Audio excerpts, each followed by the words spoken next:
With multiple homes already collapsing here in Rodanthe, existing homeowners are looking to protect their current structures either by raising them up or moving them entirely. We're going to see more houses likely succumb to the power of the sea. Those won't be the last. Oceanfront homeowners in Rodanthe are hoping to avoid seeing images like these and joining a club of 4 homes that have already collapsed in the last 2 years. Those houses collapsed mostly as a result of eroding beaches, which eroded the sand under which the pilings were helping to stabilize the house in the sand. That erosion rate in Rodanthe is quite high. We have measured it between 3 and 4 meters per year. So you're talking about probably more than 10 feet of beach that's lost every year.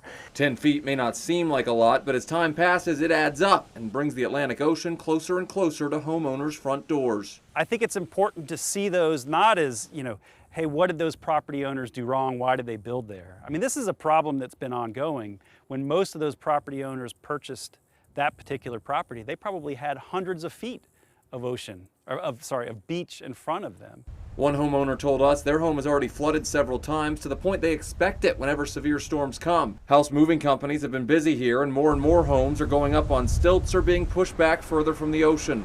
We're doing everything we can with house owners to see if they can take proactive actions to stabilize, move, or remove their homes.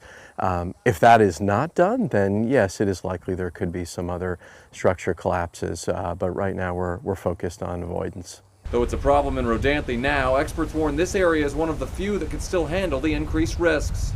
It is at sea level, obviously, and that's one of the fewer places where you have higher income people, at flood risk.